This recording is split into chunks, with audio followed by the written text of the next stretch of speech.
I'm Claire Parker. And I'm Ashley Hamilton. And this is Celebrity Memoir Book Club, the podcast where we, two Rory Gilmores, read a lot of books so that you, Lorelai Gilmores, can not read them, or you, Emily Gilmores, can tell us that you don't like us. Okay, here's one. Okay. Imagine this. You're the eldest Gilmore. You're the third Gilmore. You're Emily Gilmore. You're sitting at dinner on a Friday night. You're in your car, but this is a dinner car. And we've got Rory, who read a book, and we've got Lorelai, who's filled with sass. And they're telling you everything Rory learned, but with Lorelai's sassy attitude. And they're talking faster than anyone thought possible. Yeah. That's this podcast. And if you want to read slowly at your own rate with your own thoughts, we always welcome you to do so. We think the illiteracy rate in this country is abysmal. And we welcome and encourage you to go read the book your friggin' self. But if you like us and you're interested in what we think, feel free to leave a 5-star review at the end. Ashley says thank you every week to our 5-star Apple reviewers. And thanks for joining. I love them. Ashley. Yes, Claire? Are you loving anything in your life? Tell me what's going on. All right. I'm going to be honest with you. I'm going through it. Yeah, actually this week is about how you've been going through it as well. Okay, so as you're listening to this, we are in the middle of our Australia tour. I'm so happy to be here. I'm so excited to be here. Are you happy to stop hearing about it? As we are recording this, we are the day before I leave. Interestingly enough, I'm leaving tomorrow too. The day before we both leave. Yeah. For a tour that we're both doing. I am a basket case. If you live somewhere that isn't Australia, we will unfortunately never tour to your city again because I've found out that I cannot travel. I already knew this about me and I've always joked and been like, haha, I'm a bad traveler. And this week, the amount of times I've locked myself out of my apartment is batshit fucking crazy. Wait, it was more than once? Yes, Claire. It was more than once. Who are you, me? And then it was once last week. No, it was twice last week and twice this week. Because we're leading up to Australia and I can't keep anything straight in my goddamn noggin for no reason. This is not hard. People have done this before. This is not rocket surgery. It's just like getting on a plane. And I can't do it. I can't do it. I'm so scared. It's going to be fine. But I will say I am excited for when this episode comes out and you can just like listen to future episodes where we're just having a nice time, having traveled around Australia and not this like pre-travel anxiety version of me because it's not fun for anyone. No one likes this. I know you don't like it. Nobody's happy right now. Oprah didn't like it.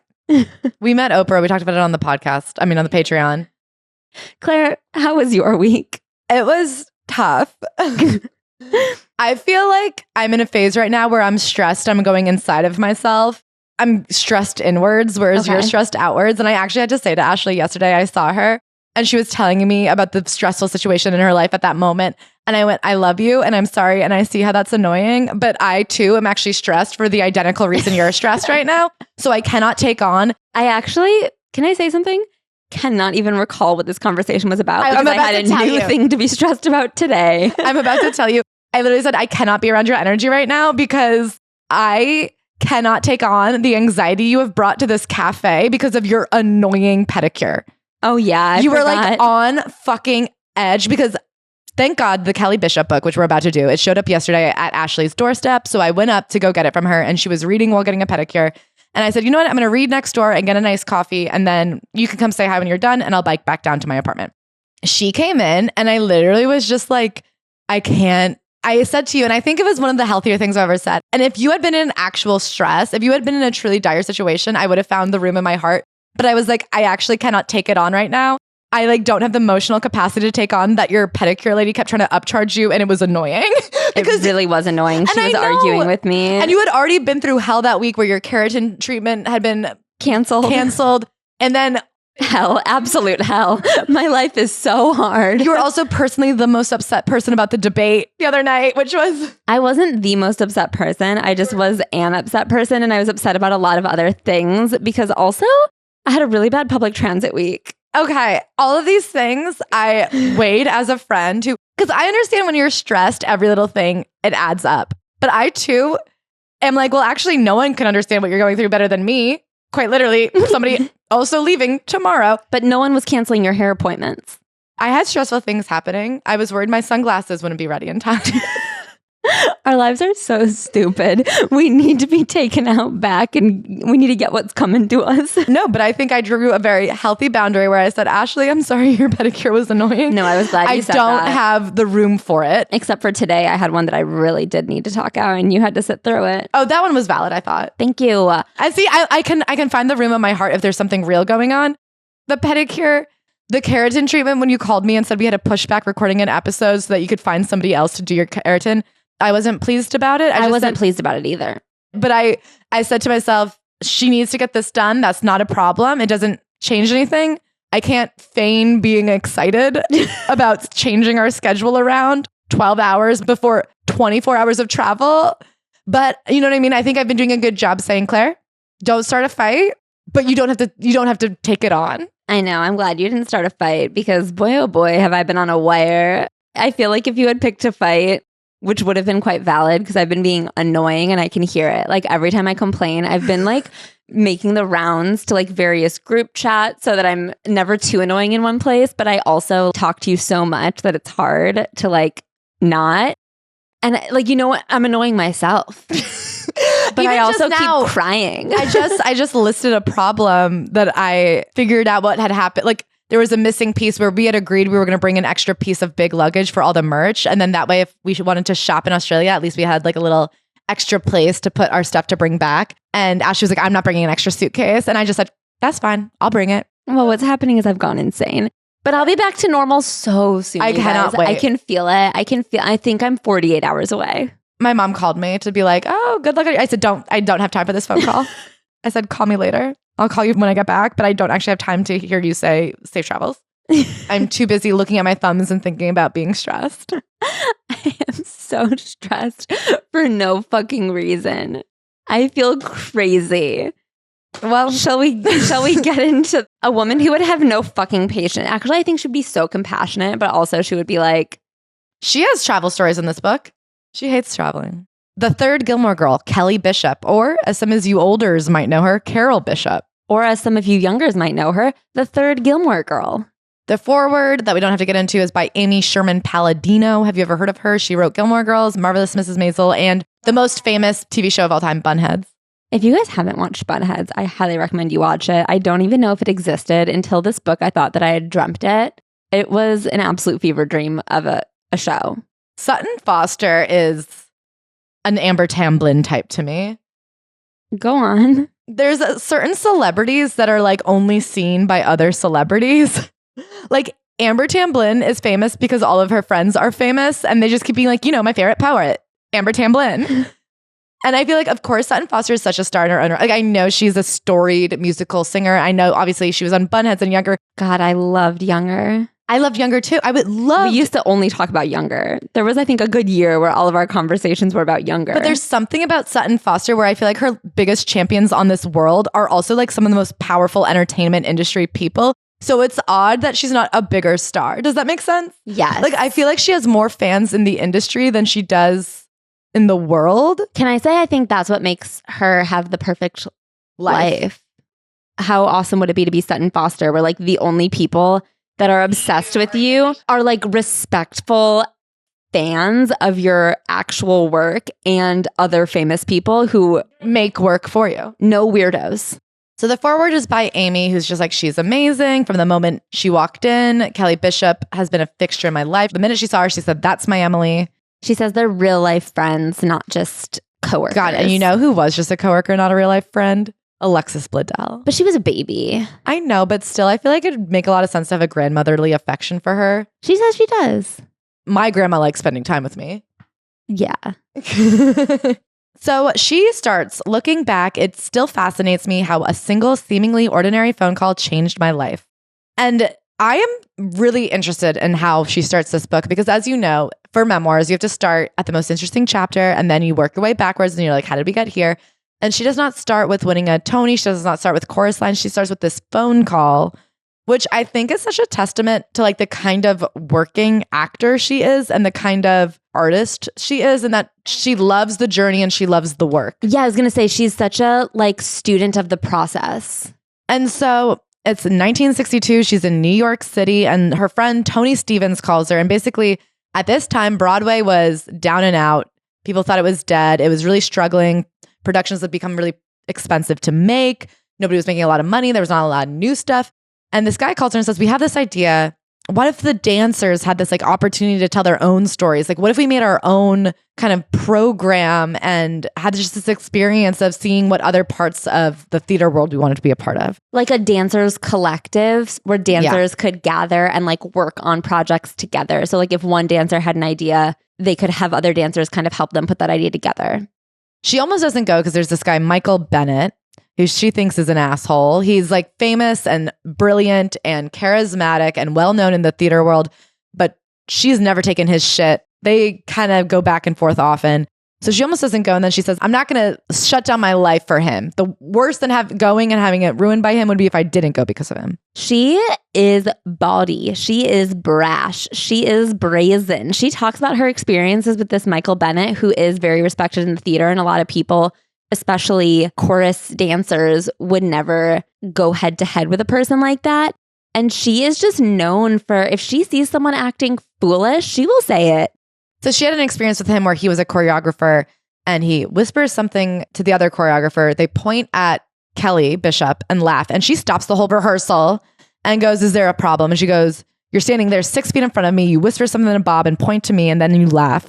You have a correction to give me? Give it. You want to tell me I'm doing something wrong? I'm all ears, but don't point at me and laugh and expect me not to mind. So that's the kind of woman she is. She's really incredible.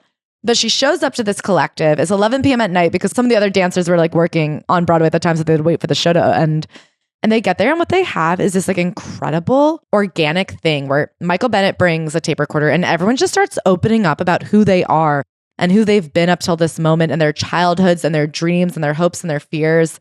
And the recording of this incredibly therapeutic night becomes the basis of a chorus line. I mean, at the time, it just felt like this workshop. She knew something weird was going on. She knew this was more than just a meeting, but no one knew what it was. And after it, she felt so good. She felt so free, but she didn't know what she had just participated in. And months later, she heard that Michael Bennett had a project in the works based off of those sessions. And they decided to name it a chorus line. And she goes, why not just chorus line? And he goes, because if we put an A at the beginning, it'll be first alphabetically. She's like, oh, duh. He goes, that's why they pay him the big bucks. That's what makes him a genius. In the meantime, she doesn't know if it's going to get off the ground because if you know anything about the entertainment industry, everything's touch and go. People love your work. 7 years later, no money ever came to it. Especially in a failing Broadway world.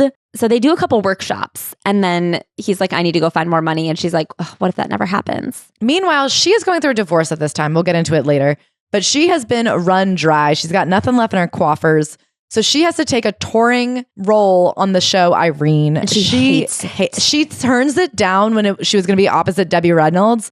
And then Debbie Reynolds drops out and it stops going to A cities and starts going to B cities. And they call her back, but they go, well, what about now? So it's like now a worse version of the thing that she had already said no to. And she's just like, well, fuck, I guess I have to say yes because I have literally no money. While she's on the road, she hears that this show, a chorus line, might have found some money and might be picking back up. And she is devastated. She is heartbroken. She is in the pits. She's like, I can't believe I took this stupid show where I'm in Michigan and I'm in Texas and I'm in all these places I don't want to be instead of in New York, where the show of my dreams is being produced now without me. Not just the show of her dreams, the character that she was going to play was based on her. Because he had taken those tapes and almost verbatim written characters based on everybody's stories, there's a character in there that she would potentially play that is her life story. Yeah. So to be in Denver playing a B fiddle character while somebody else gets to be you on Broadway. That sucks. Doing a show about your dreams of being on Broadway. So Michael Bennett calls her and she's like, oh my God, oh my God, oh my God, he's calling me. And he's like, where are you? And she was like, Houston. And Michael Bennett gets kind of mad at her. He's like, well, why did you leave when you knew we had this project on the line? And she goes, well, I needed the money. And he goes, you could have borrowed money from me and spared me all this. I don't borrow money. I have to earn it. She will not borrow money, especially because she has just lost all her money divorcing a degenerate gambler. And she's like, you cannot have money that is not yours. Like, it makes you go crazy. He pays to get her out of this contract for Irene because he wants her back in a chorus line. And she goes. She's so happy. She's like, thank God I'm out of Irene and back in my dream project. So they're now off Broadway testing this thing out. They have like an incredible lineup of people who, besides just a few, everyone who has a principal role is a chorus dancer. It's this huge opportunity for her to finally get out of just like chorus backup dancing essentially and become a true actress, which had been her dream. She had given herself 2 years where she was like, I'm going to have to start saying no to these roles so that I can actively see if I have a shot at expanding my life, and if not, figure it out. But she gets this job, and this is one of my favorite stories in this book. They're all writing their bios, right? Everyone else is writing away. She's been in the industry for over a decade doing chorus roles, and she's like, I don't know what to say. So she just writes down this sentence and hands it to him. Carol Bishop, Sheila, has survived in show business for 12 years, and that's her entire bio in the playbill of her first principal role. Another story that if you're a chorus line head, I think will be very important to you. She had a long monologue and she was very nervous for it. She was very excited about it. This, again, is her first principal role in a show. She's always been a chorus girl. And all of a sudden one day, her monologue gets chopped up into dialogue and a song. And she's like, oh, that must mean I suck. And then she hears the song. The song is at the ballet, and it is a song based on her life story. And it's very special to her. And it's her exact monologue, but now put to music, and she just loves it. So now we're going to back up. That was our little how'd she get here, a chorus line. And now to get the technicalities out of the way, I was born Carol Jane Bishop in Colorado Springs, Colorado on February 28th, 1944. How old does that make her just this day? She's 80 on the dot. Cool. So her mother was raised the unwanted pregnancy of a 16-year-old girl who had gotten pregnant by like a ne'er-do-well who came through town, knocked her up, and then kind of held her own daughter accountable for this teen pregnancy. So her mom was raised by a mother who did not love or want her. And because of that, she fell for the trap of a man who said, if it's not me, it'll be nobody. Always believed he had married beneath him, was very open about it, became an alcoholic and a philanderer. But her mother, who had been raised to believe that she was this unwanted person, felt stuck. Dad was a large man and very bright. He was also a bully, an alcoholic, and a mean drunk. I guess I should add, just to be thorough, that his younger sister, my Aunt Mary, said to me once, I don't understand what happened to him. He was a good person who became an alcoholic and had a lot of anger and took it out on everyone in his life. She's like, luckily he never hit me, but he definitely was very abusive to my brother. And we lived in fear of him. We were almost grateful when he was cheating all the time because that meant he wasn't home. She saw one time her mom find a pair of earrings in their car and just not say anything about it. Her and her mother were very close, though, and she worshipped her mother. She just loved her. And she says one of her defining moments as a woman is when she was 4 years old, talking to her mother. And she said just out of nowhere, once you have children, you'll never be free again. Apparently, even as a little girl, I sensed that freedom was going to be an essential part of my life because when she told me that, my first and only thought was, well, then no children for me. Whatever maternal instincts I was born with were exclusively limited to taking care of animals. Other than that, no thanks. I even hated playing with dolls. She just has never wanted kids. And I find that so fascinating and honest in this book because I think we've read books from other people who didn't have children, but this is the only one where it's been so front and center that she adamantly made the decision that she was not going to be a mother. And she says, I mean, she's gone through a lot of shit because of it. A lot of people have said like, well, you must be a lesbian or that you don't really know what it's like to be a woman until you have children. And she just goes, well, yes, I do. And no, I'm not. So take it or leave it. She's always been strong-willed about her from the time she was a child. And I think that that is just something so rare for someone who's today 80 to be so sure. Because I didn't even know that that was really an option until like 2 years ago. So something her mother did for her that changed her life and gave her the great gift of who she is ballet. Her mother had taken ballet classes growing up, and to make a little money on the side, she gave Kelly and her friends ballet lessons in their house when they were very little. And when it became clear that Kelly loved it and wanted to like expand, she asked her father for some money, and he said no. That no came as no surprise to mom. She took it as nothing more than an annoying, predictable bump in the road. So her mom, who is a trained classical pianist, goes to the ballet school and says, I'll play piano for your classes if my daughter can take classes for free. And so she trades piano playing for Carol's ballet classes. And she is so good. She becomes kind of the protege of this whole school. And eventually when the mom can't do the piano anymore, they still give her free classes. Yeah, in exchange for teaching the younger kids. She studies at the American Ballet Theater in Denver under Dmitry Romanoff and his equally brilliant wife, Francesca Ludova Romanoff. Classes were magical, a fantasy world through the eyes of an 8-year-old. She has another important moment. There was this song that I feel like a lot of people know, Que Sera Sera. When I was just a little girl, I asked my mother, what will I be? Will I be pretty? Will I be rich? And here's what she said to me, blah, blah, blah. Okay. So she asks her mom, will I be pretty? And her mom goes, you'll be different.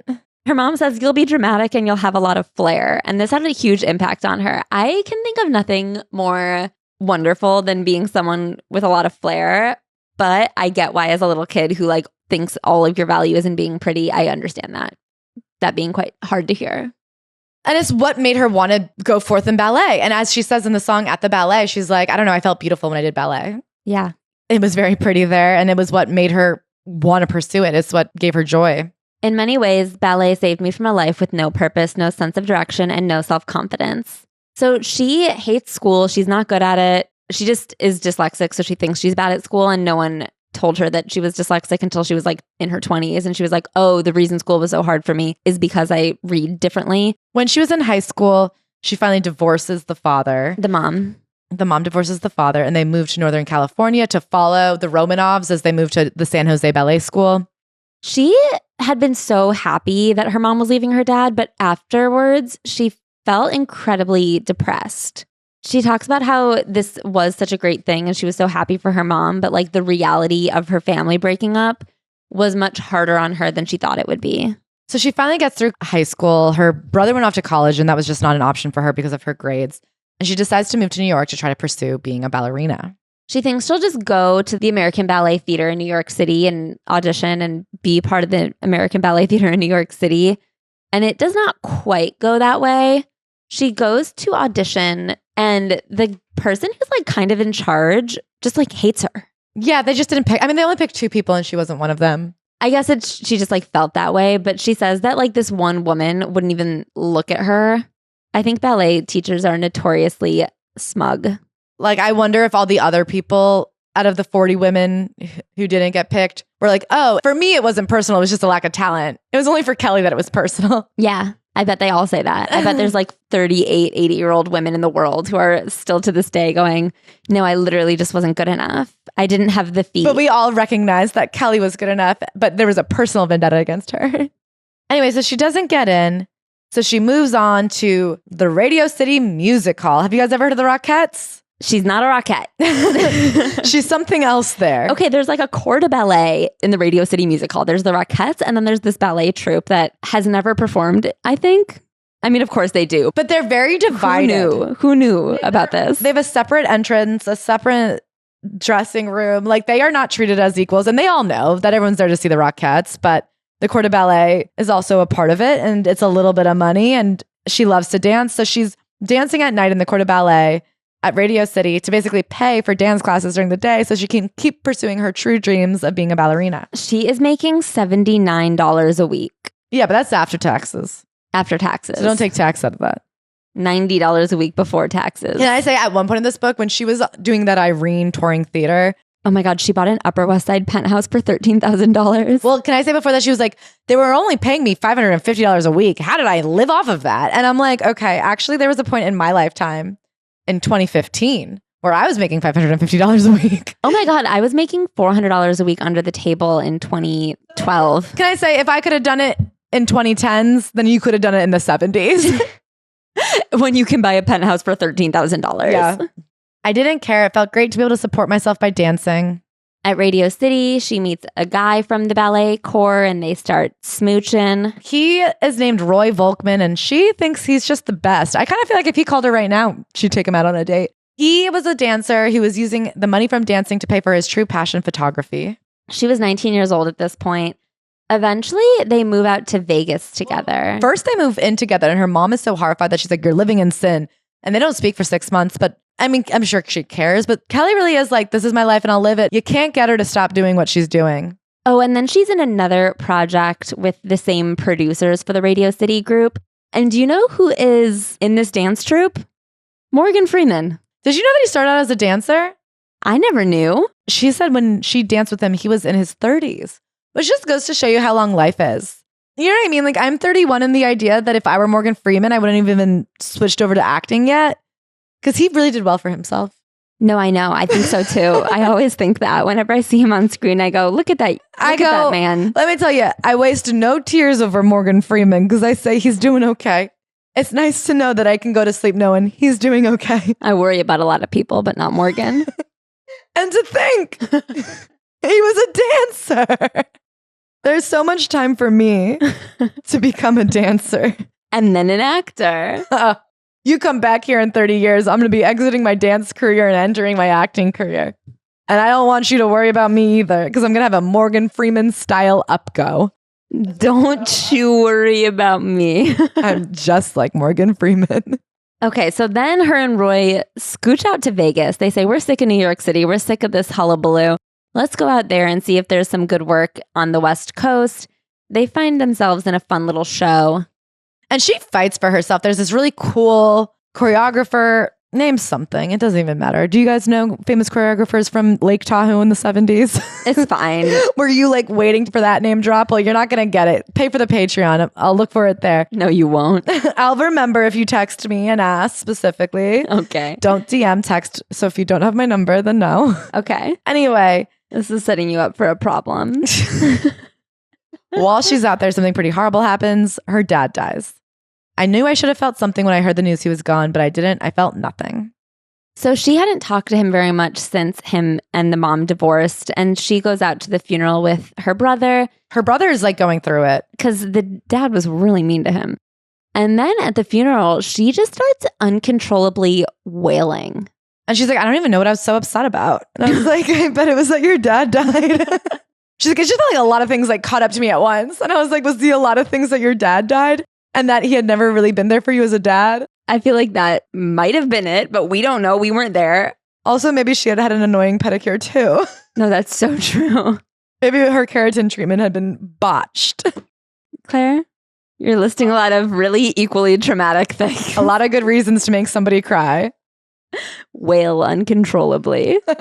But she gets back and she like works that night and she's like, yeah, I kind of blacked out. Thank God for muscle memory. Anyway, thank God for work. It got me through. She's a big believer in that when things are bad, try working harder. It'll take your mind off things. I do think that only works if your work is your passion. Yeah. I think if your work is like data entry, that won't work. I wouldn't try to beat your grief with Excel. Yeah, I think something important that we as a society should remember is that jobs aren't that important. But if your job is to dance, I think dancing could carry a lot of people through a lot of trauma. Can I say, if your job is something you're not passionate about, but you're feeling a lot of feelings, try dance. Because the body keeps the score. Oh, yeah, that's so true. And when you dance, you kind of wiggle it out. Yeah. Do you know what I mean? You shake your little booty and the trauma falls right out. Absolutely science. Wiggle your hips. I do actually have a knot in one of my like back hip flexors. And I am like, there's going to be a day where I'm going to like stretch it out in pigeon and pose and yoga and all of my sadness will just fall right out of me. I'm like, that's where it's all going. Yeah. People often say to me, oh, I didn't realize you were that upset. And I'm like, I know, I'm storing it in a knot in my back left hip. And it's nobody's business but mine. And when I die, I'm going to hand it to you and it'll be your problem. Fun. Okay. So then she's having a hard time learning some new dance moves in Viva La Girls, a show in Las Vegas. Ron Lewis. That was the interesting experimental choreographer that she just couldn't wait to work with. Love that guy. So then Ron Lewis says, oh, we'll try this. It's called a pep pill, which is amphetamines. I will say, then she's like, when I left Vegas, I never took one again. And I'm like, okay, so it really wasn't. Not that big of a deal. But she is taking a lot of pills for a minute. And then it turns out, I mean, this is why addiction is like, you're predisposed. Because yeah, for like 6 months to a year, she's taking amphetamines and Tylenol to just like push through the pain and the exhaustion. And then one day she goes, I wonder what this is doing to me. I bet it's no good. I'll stop taking them. And she just stops. Yeah. So finally then not Bob, the guy she likes, Roy, her boyfriend. Roy, her boyfriend goes, I got to get out of the city. And she's like, all right, bye. He said, I don't want to be in Vegas anymore. I want to go back to New York. I was only a dancer to make money for photography, but I can't photograph anyone here. There's nothing to take a picture of in Vegas. And it's so funny. So they break up because he wants to leave, even though she kind of realizes she wants to leave too. So they drive back together, but broken up.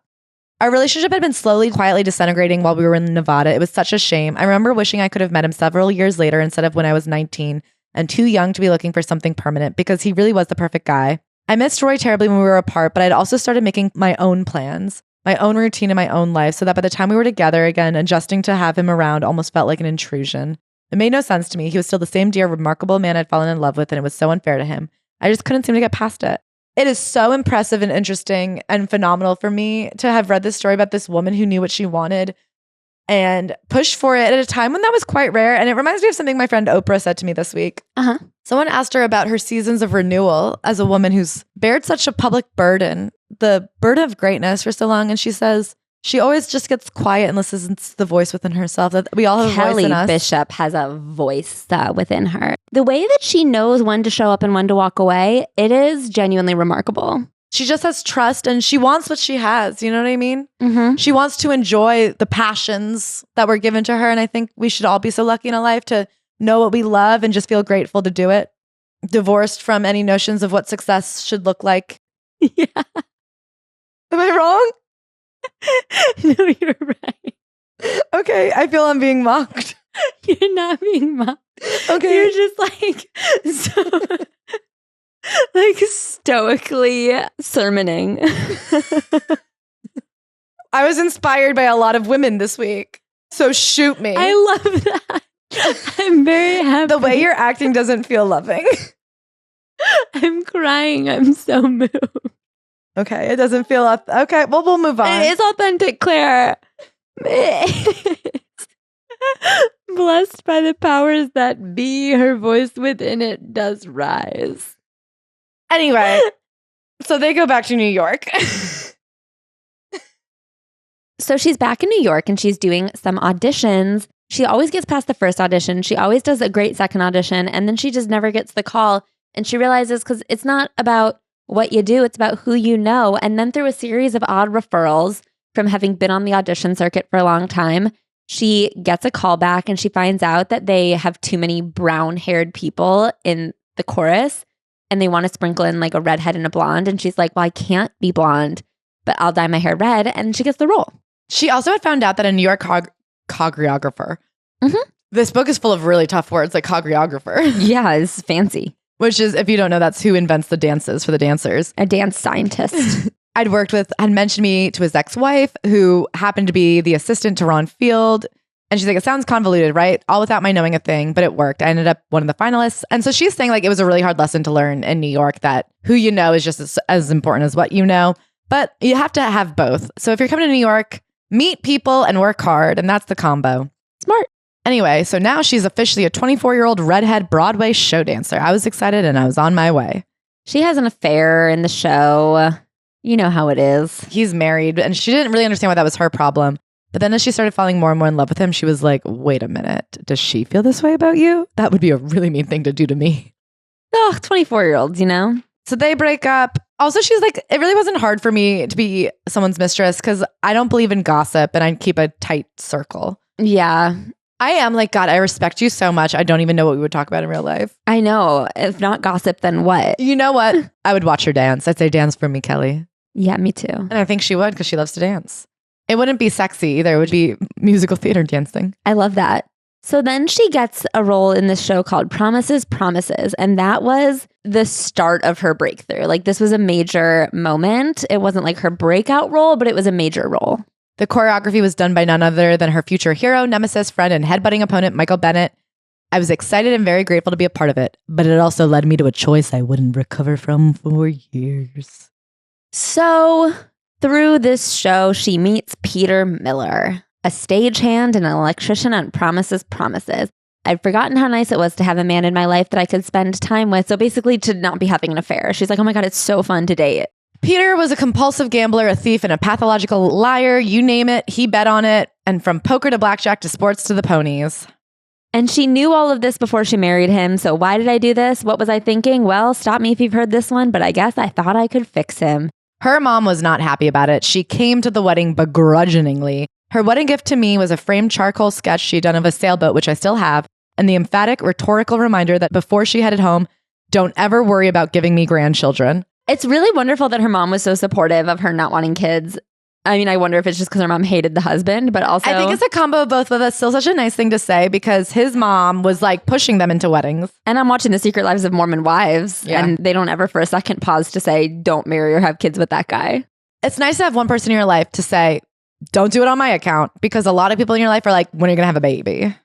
So in the meantime, there are these roles in plays that are like 5 lines that they usually just give to a chorus member, but it's not really you're not like a member of the cast. And she is getting these fairly often, and it's giving her a bit of a thirst for acting. She's catching the bug. But she doesn't have a great voice, and she's like, so what am I supposed to do on Broadway?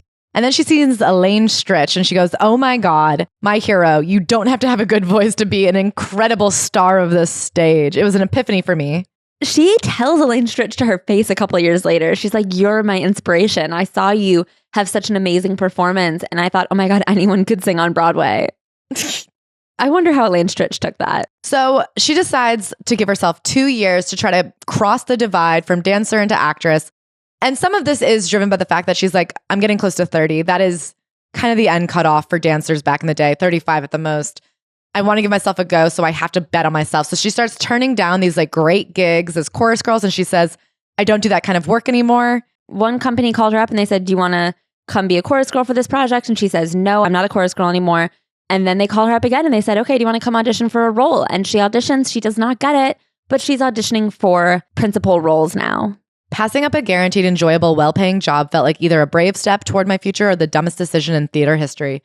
I wasn't quite sure which one until a week later when she got that call. So then she gets a call for a project called West Side Story for dinner theaters on the East Coast. And obviously this is a step down from Broadway, but it's a step up for her and it's a step towards the right direction. But then Peter gets a job that's on the road somewhere else. And she's like, okay, our marriage is absolutely failing right now. And if I don't go with him, first of all, he'll cheat on me a lot because I won't be there. Second of all, she's like, I need to give this marriage what I've got just to see.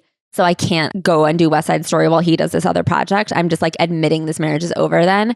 So she goes with Peter on his little thing and says no to West Side Story. And of course, their marriage is terrible. He cheats on her while she's in the hospital. She literally says to him, please, I'm asking you this one night I'm out of the house. Do not bring a girl home. She comes back from the hospital by herself the next day. All of her stuff has been put in the closet to make it look like he lives alone.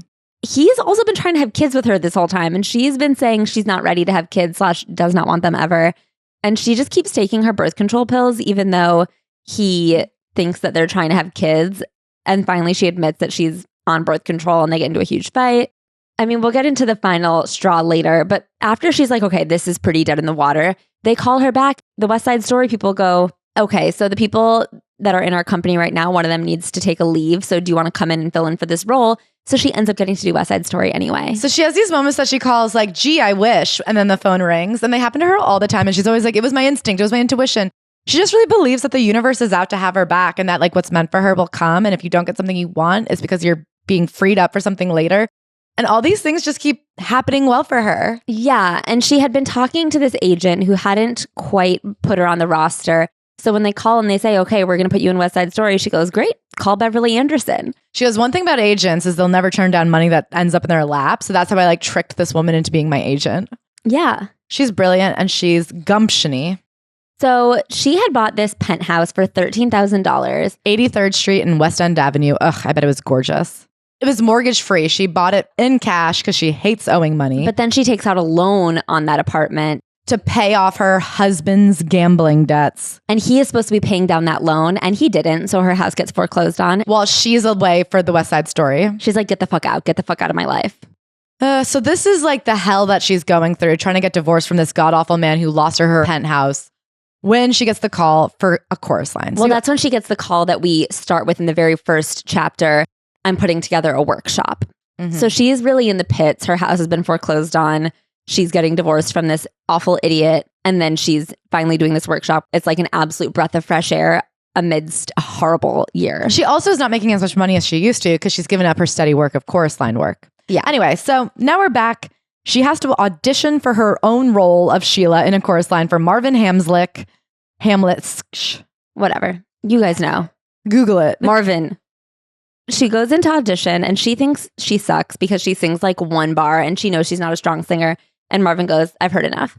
And then Michael follows her out and goes, don't tell anyone, but you got it. And she is over the moon, over the damn moon. This is it. She is going to be a lead role in a Broadway fucking show. Well, it's not on Broadway yet, but it's a big show. It's got a lot of hype. And so the first time her and Michael butt heads, because they're getting along pretty well, because she's like, I don't know, it's my story. He's like, they're all happy to be there. The first time they butt heads is about her costume. They did this incredible thing where they brought a costume designer in and said, why don't you watch what these people actually wear to rehearse? Because it's based on their lives. So let's like base the costumes on them. So she's wearing every leotard she owns. And one day she has to wear her oldest, jankiest, stankiest little leotard because it's all that she has left. She's been working so hard. And it's this like gross nude leotard that's like cut way too far down and cut way too far up on the sides. And they go, that's it. That's what we want you to wear. And she gets really pissed because she hates it. And she goes, why? Is it just because it's so sexy? And they go, no, it's because when you crouch down, it's skin tone. So it looks like you're a naked little girl when you're in like your fetal position. She goes, pretty smart, I guess. I wouldn't have thought it that way. So she gives Michael his due. Ew. Well, she doesn't crouch down. He says when you go into At the Ballet and drop your hands and the lighting changes, the leotard makes you look like a naked, vulnerable little girl. In your head, she was crouched. Yeah, because that's how you act when you're little and vulnerable. I think she's just standing, but still naked. Nudie patootie. Can I take us on a trip for a second? Yeah. Imagine you're born and you have clothes on. That's funny. Like you're in there with an outfit. What if when you were pregnant, you had to like eat a onesie? And you had to like, whatever you ate, it made it how fashionable it was. Imagine your baby comes out with a little vest. So then they start performing a chorus line. And after a couple weeks, they get the announcement it's moving to the Schubert Theater on Broadway. We instantly became one of New York City's most popular tourist attractions, and we were credited with being the show that saved Broadway. Schubert is the name I call Bug. Yeah, that is true. Shooby-doobs. Yeah. Celebrities are lining up. They're packed out. I think on night one, they're sold out for months. It's a huge friggin' hit. They're crushing it. She's so anxious because her mom is finally coming to see the show. And there's a line in At the Ballet where she's talking about her mom and says, I hated her. And she's so afraid that her mom is going to think it's literal. She says, Mom, you cannot take this personally. I never hated you. I love you. And her mom doesn't take it personally. And she has such a sweet moment of like, her mom had done so much to get her those ballet classes. And I can't imagine what it would have been like to sit there and watch it all come to fruition. And in this super meta way, like not just that because she became a dancer, but that she's now doing a show about what it took to become a dancer and like knowing that you were step one. There was such joy and pride and love in her eyes when she looked at me that I felt I had just given her the most beautiful thank you gift a child could possibly give her mother. It was one of those rare freeze frame moments that I'll never forget. So in the show, she has a best friend, Diana Morales. They meet through the show, or Diana Morales is the character. Priscilla plays her. And Priscilla is like her best friend to this day. They meet on this show and they get dressing rooms next to each other. And they have the wall knocked down so that they can just have one big dressing room. They love hanging out. That's so us. It's so us. Sometimes when we're on tour, they'll book us each a hotel room and we go, actually, how are we going to chat at night then? Because please. The thing about us is when we've traveled together all day, hung out all day, performed together all day, like what are we going to go to separate rooms? We have things to talk about. That's so true. What are we saying? I don't know. Anyway, so Priscilla gets a nomination for the Tonys and Kelly says, I'm so happy for you. And everyone is like, are they going to fight because Priscilla got nominated for a Tony and not Kelly? Or at this point, Carol. But then she gets one too. And then everyone is like, are they going to fight when one of them wins and the other one doesn't? And they don't. And also part of it is that everyone knows that it's going to be Priscilla who wins. That like, it's hers, it's wrapped up. Everyone's like checking in on Kelly and being like, hey, are you okay with the fact that it's going to be Priscilla? And Kelly's like, I'm just happy to be a part of the party, to be honest. Yeah. I didn't even think I'd get nominated. Around this time is when she changes her name from Carol to Kelly. It has something to do with SAG-AFTRA. So in SAG, to be union, you have to have a unique name. There was already a Carol Bishop.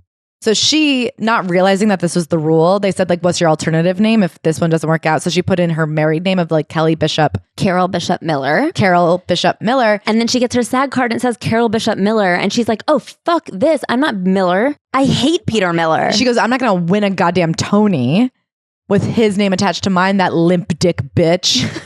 That fucking apartment stealing, gambling, philandering motherfucker. Loser. Idiot. Dickhole. Butt cheek. Poop. Okay, sorry. Okay. So then she's like floundering for names and there's an inside joke backstage where people call her Kelly. We're not going to get into it. I didn't get it. I don't understand, but people call her Kelly as a joke and she goes, okay, well then I'm just going to be Kelly Bishop. And she gets it changed and now she's Kelly Bishop and she's planning to lose the Tony because Priscilla's going to win and she's very happy for her best friend. And then all of a sudden they announce Kelly Bishop as the winner and she barely registers it because she doesn't even really respond to Kelly yet. That's very recently her name. So she goes up and says, thank you. And luckily, because she won for best like featured actress or something, it helps her break into TV because she's like, honestly, Hollywood doesn't give a fuck about the Tonys unless you have the word actress in your Tony. They've now been on Broadway for like 8 months. They're the belle of the ball. They're the talk of the town. They're the show that saved Broadway. And what does Michael Bennett want to do? He wants to take the shit on the road. He goes, let's go out west so that we can all become big time movie stars. And he's like, come on, Kelly, why won't you do it? And she goes, right is right and fair is fair. She won't do it because she goes, it's not fair that people have already bought tickets to see the original cast and now they're going to get some like fuddy-duddies. She goes, I'm sticking out my promises. I told those people I'd perform in those shows and I'll be here. And he goes, well, you're really going to be sorry because the actress that we take out instead of you is going to like become a huge star. And I don't know who they took, but she's like, I don't care. I believe in my principles. But then she and Michael, because of this major disagreement, are just not on good terms after this. I don't know if they ever become friends again. Me either. I don't think they do. And so then when it comes up time for her contract negotiation, they won't give her what she's asking for. Which is more money, which feels only fair because they have the biggest show in the world and she won a Tony. But she also wants this thing called a 2-week leave, which means if she wants to leave the show, she has to give 2 weeks notice. And they give her the 2 weeks clause, but they won't give her more money. And so she walks. So she says, thank you. And in 2 weeks, I'm done. And then she starts booking TV roles a little bit. She like really sets out to become a TV star. She gets to be in Hawaii 5-0. And she kind of has a little bit of a lingering wistfulness for a chorus line because she left on kind of sad terms. And this show is on tour. And the person who's playing Sheila on tour has to leave for a couple weeks. And they go, well, why don't you come back for a couple weeks? And she does. And she gets kind of her true final goodbye. And then she feels like case closed. She's like, okay, I got the closure I needed. And now I'm happy with my decision to have left. Yeah. So at this time, she's dating this guy, Kevin, whose name she changes because he was such a dick bag. A lot of dick bags. She wants to break up with him. She can't stand him. She's like, I dated him because we had fun socializing, but then it turned out he was incredibly boring and not intellectually stimulating at all. And I couldn't stand the bugger. And it probably would have been very easy for me to just end it and move on if it hadn't been for a discovery that crushed me. I was pregnant. So she gets an abortion. And she's very proud of that. And she didn't want a child. And she really believes that like a child deserves to be loved. And she didn't want it. She wasn't prepared. It wasn't a good time. So she goes and gets her abortion. She also at this time is just doing a lot of like walk-on roles, a lot of little projects. It turns out her agent is kind of a piece of shit. So she has to fire him and get a new agent. They're just saying she's unavailable when she's not. And she's like, basically something you have to look out for with agents is that if they have bigger clients, it's not even worth it to them to do the paperwork to get the tiny 10% of what you're making. So he was just saying, oh, I was busy whenever anyone called about her. Look at this outfit they have Sutton Foster in on this bunhead still she picked for the middle photos.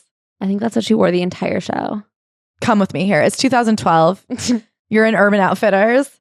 We're wearing cutoff shorts, fine.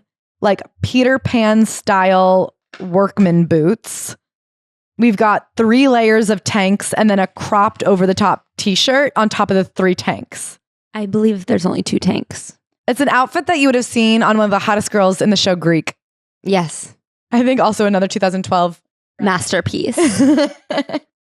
Some of the best TV was happening in 2012 on ABC Family. So Kevin asks her to move in and she hates it. She's like, oh my God, I don't like this guy at all. And she's like, this was my fault because he had said, should I move in or should I keep my lease? And she goes, move in. And then she's like, then he moved in and I hated him. So she immediately started hooking up with someone else. She started cheating. And then Kevin found out about the affair. She feels bad. She's like, man, I should have said something. They break up, but he kind of starts stalking her and being like, I just want to be friends. I just want to be friends.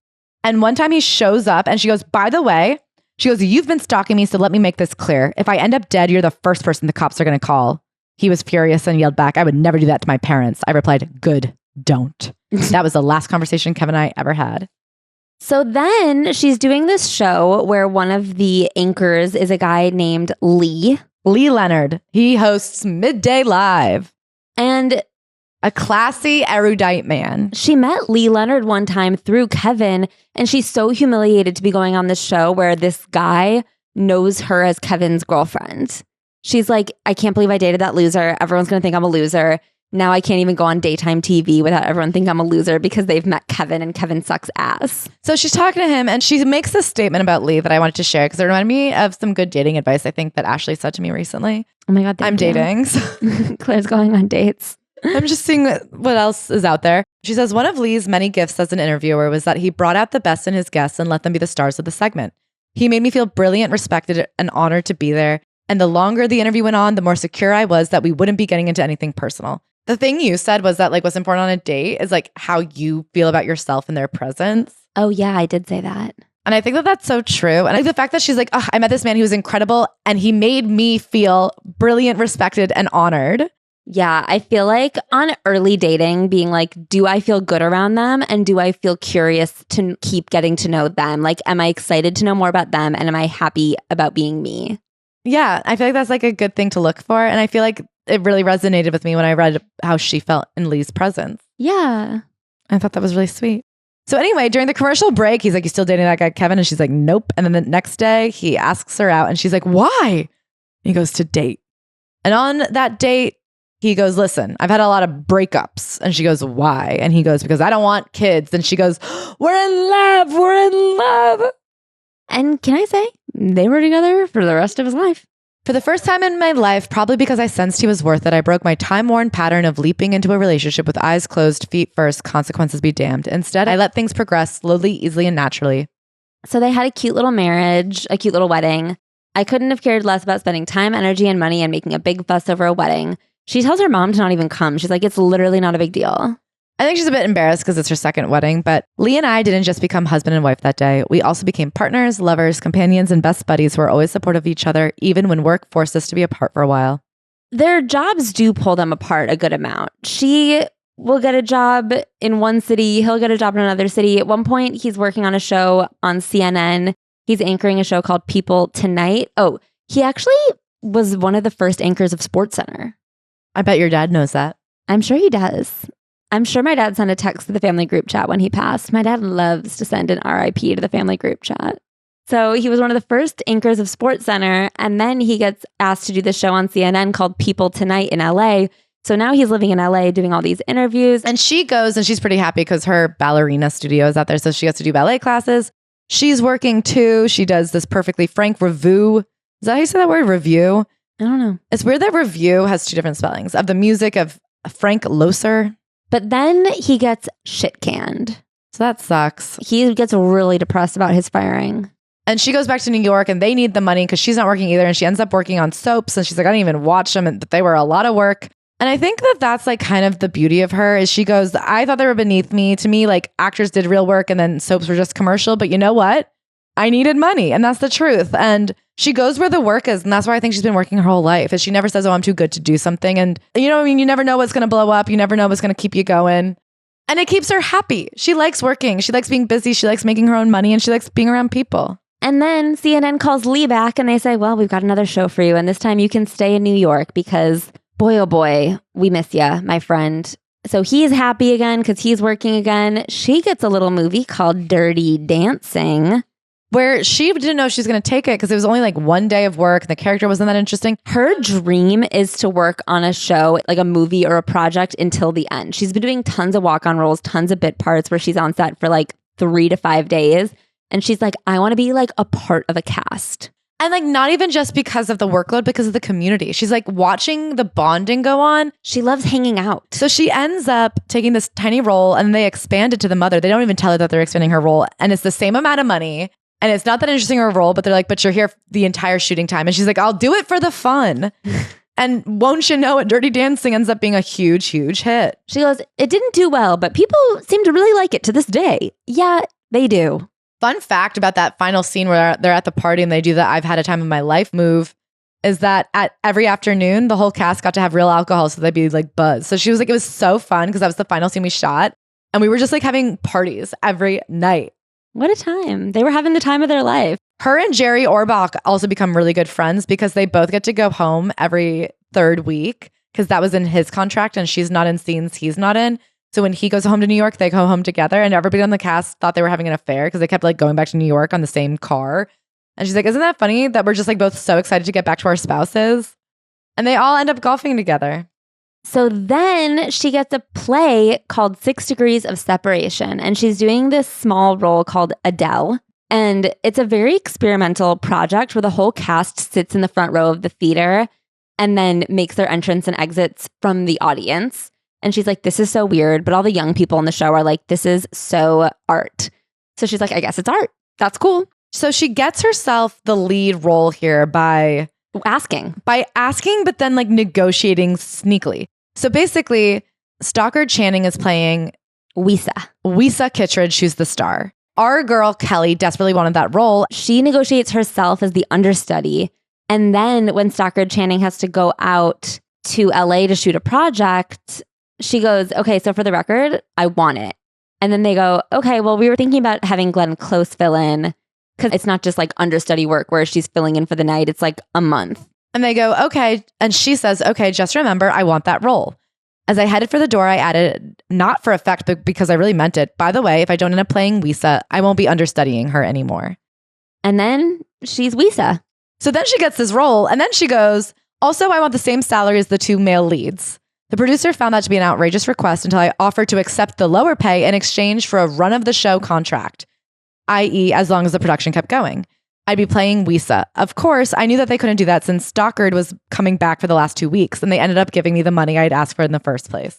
Ballsy. But I mean, this is why she's such a role model to me now since reading this book. She's asking for stuff, and she's also willing to walk away if she doesn't get what she wants. But then she's also willing to just like be a part of the magic. The fact that she took the smaller role in this production just to be a part of the production, but then when there was an opportunity for her to step up, she's like, give it to me or I leave. Like, she's taking the little roles just to see the magic of filmmaking, and she's also pushing for more money, and she's also being like, fine, then I'll leave. And she sticks to her guns and she sticks to her laurels by being like, well, these people paid to see me in a play, so I'm not going to go to Hollywood. Like, listen, don't laugh.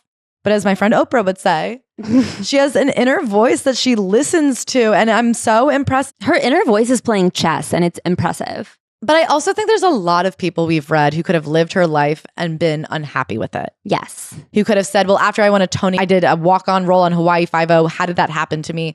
Like, there was a lot of dips that I think certain people would have taken really hard and been really sad about and been like, everything was against me, and not her. She's just happy to be there, and she's advocating for herself. She's enjoying the ride, and she's like loving her passion, and I am really inspired by it. Me too. She's always doing exactly what she wants to do, or figuring out exactly what she hopes to do. She's in a play called Pterodactyl.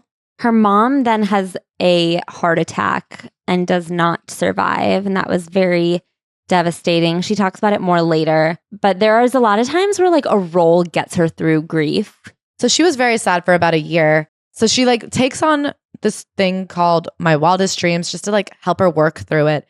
And then after a year, when she was starting to get her emotional strength back, Lee sees a weird bruise under his nail. And when he goes to get it checked out, it turns out it's melanoma.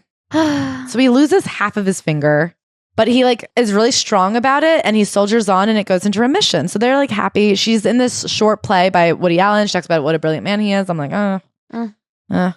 And then she gets a call about an audition. Pilot season was an early spring ritual in which TV networks order pilots from dozens of scripts.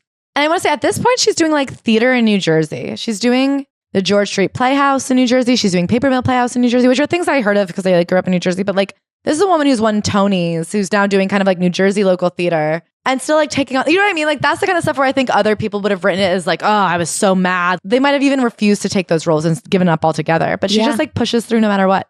Yeah. She keeps herself in the game.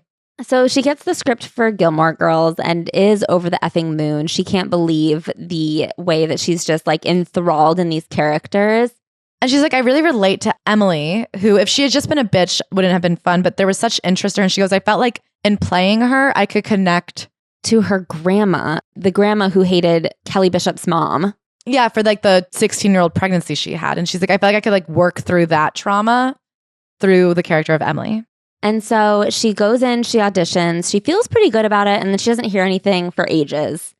And finally, she gets the call that she got the role, and it turns out for months, Amy Sherman-Palladino has been saying, it's Kelly Bishop, it's Kelly Bishop, it's Kelly Bishop. And she was dead right. Dead fucking right. One of the more fascinating things that comes out of this section to me is like the fact that, and I'm quoting Kelly, quoting someone else here, but nobody in the entertainment industry knows anything. Yeah. The way that these people treat Amy Sherman-Palladino, who has done nothing but make hits, it's so crazy to me that they're not just giving her billions of dollars every day. Yeah. To just do whatever she wants. The idea that an executive is telling her she doesn't know how to do something. I mean, they don't know how to do anything. It's so wild having worked on the other side of the business very briefly, but like also in creative fields. A lot of higher ups think that they don't look like they're working if they're not giving a note. And so they're giving notes just to give notes. And this is not always. Some people know what they're talking about, but there are a lot of people who I feel like change things just to look like they're doing something. Because if they respond to an email being like, looks good to me, it looks lazy. When really it's like, well, you're actually just trusting the people who you hired to do a thing. Anyway, finally it gets picked up. The show is magical. So she's commuting to Burbank from New Jersey every couple weeks. Yeah. For some reason, she's paying for her own apartment. She's paying for her own coach tickets back and forth. And then by like the second or third season, the network is paying. If Emily had been a one-dimensional woman who adored her granddaughter but was never anything but mean and demanding with her daughter, she might have worn thin with me and with the audience. I was always convinced, though, and I'm sure Amy was too, that Emily loved Lorelai as much as she loved Rory. She just didn't know how to connect with her. She then starts going through like some of her favorite moments in Gilmore Girls. And as a longtime hater of when memoirs just rehash moments in pop culture, be it reality shows or TV shows, when they're like, I often find this kind of stuff very boring.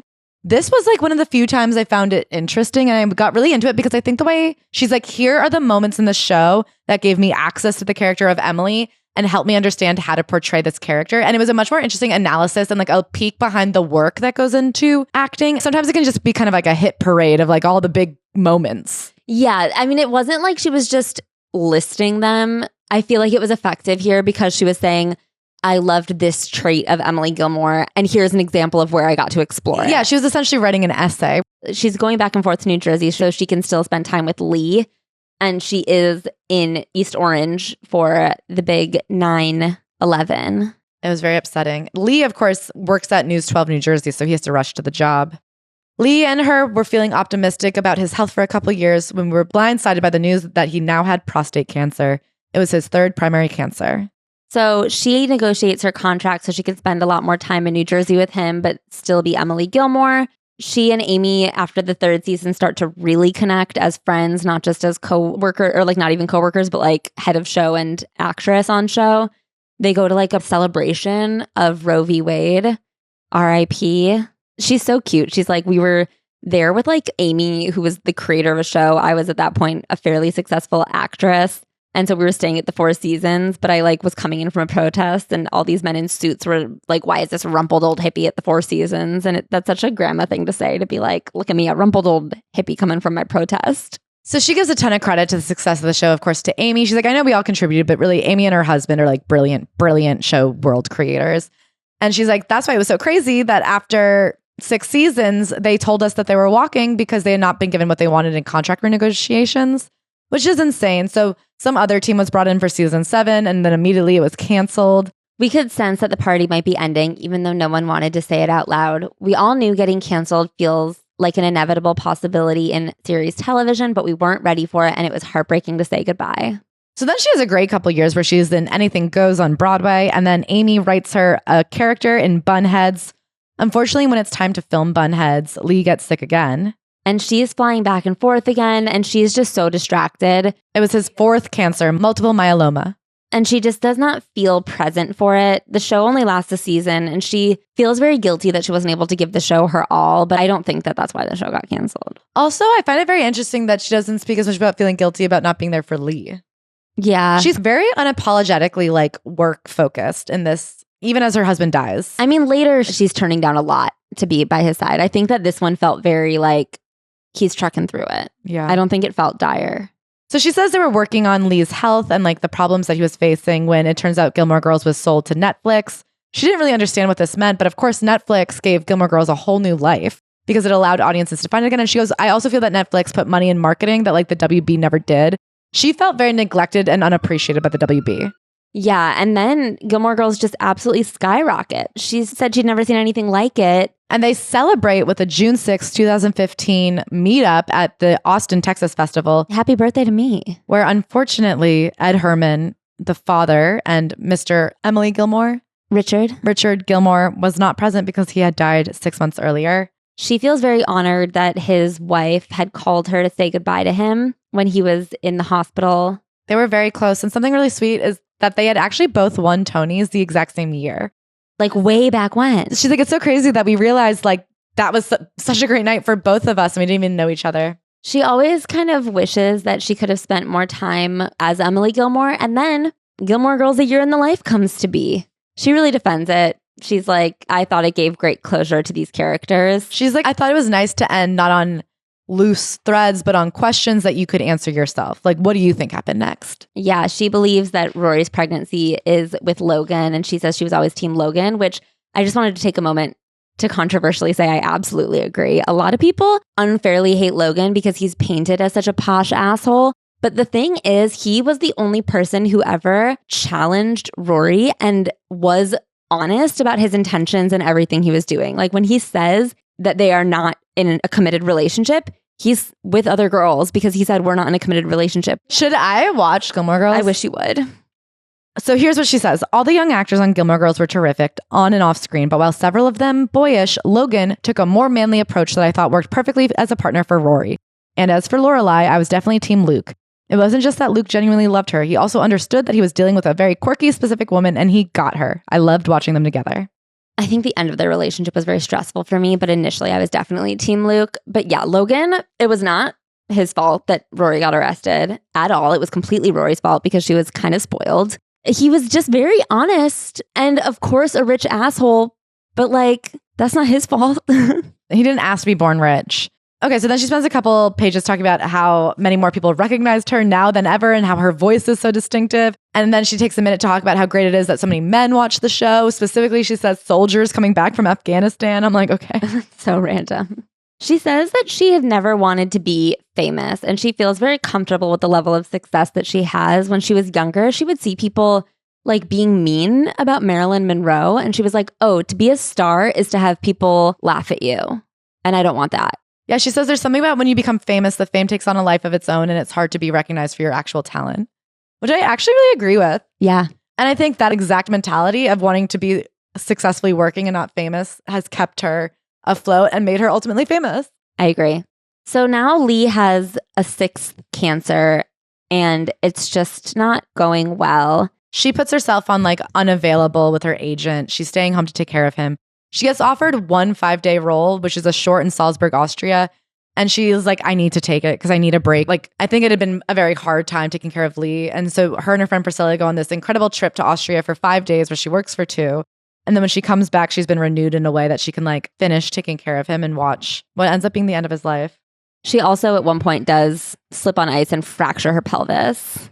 She's just talking about they got old. You know, she feels so young and vital. And I think also because she didn't have children, there was never this, like, when did time go by? And then suddenly here's her and her husband who have just been like living this incredible fun life, but you're not young forever, even if you're like the most successful you've ever been. I'm sure that was like a very weird thing to be experiencing. Like you're having this whole second wind professionally. Yeah.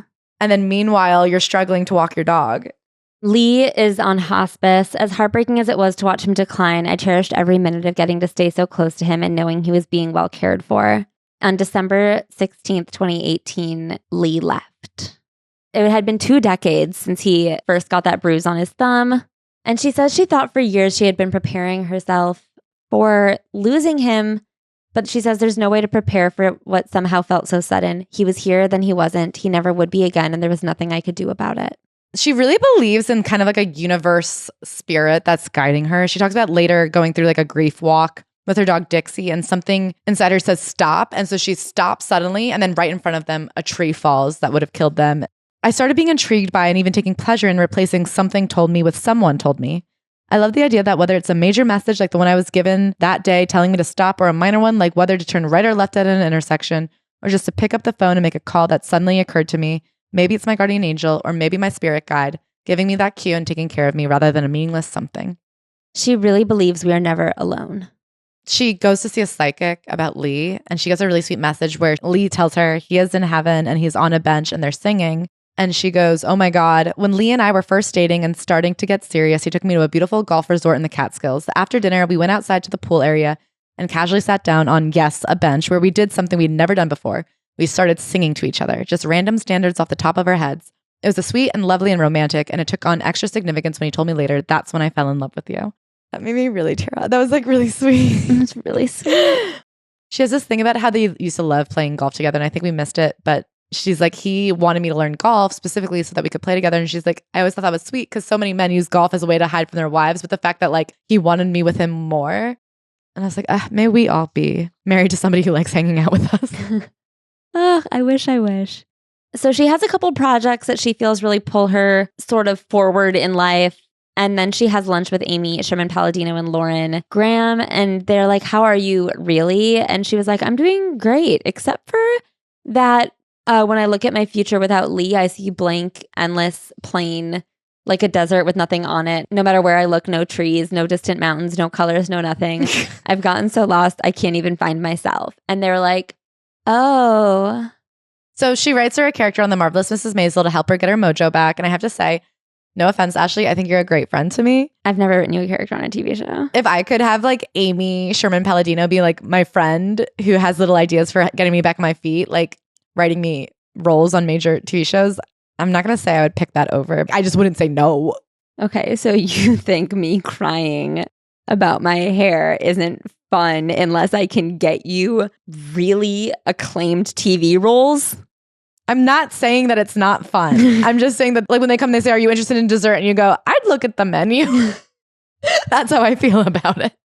And you're saying if on the menu there was girl crying over absolutely nothing, keeps locking herself out of her apartment versus will get you on a acclaimed TV show, which one would you pick? Ugh, when you put it like that, girl locked out of her apartment. She's fun. She's zany. She makes me feel good about myself. I may be stressed, but I'm not handling it like that. So she is on this show, Halston. She's in Marvelous Mrs. Maisel. And then she gets one more wish come true, which is Another show that doesn't really go that far. This is the problem with all memoirs, is that sometimes when you're old and you write one, everything is in such great perspective because you've lived 80 years and you know what was important and what wasn't. And then you can watch them write and catch up to their lives where they're like, and then yesterday I went to the grocery store and another miracle. They had my favorite kind of cereal, normally out of stock. I guess God still got one out for me. So then she has a health scare. She has some blood clots and it's a whole situation. And she wonders if she'll ever work again. And I liked this part. She says, I keep reminding myself how many times over all these decades have I wondered if my career was over, starting with the end of the world when I wasn't accepted into the American Ballet Theater.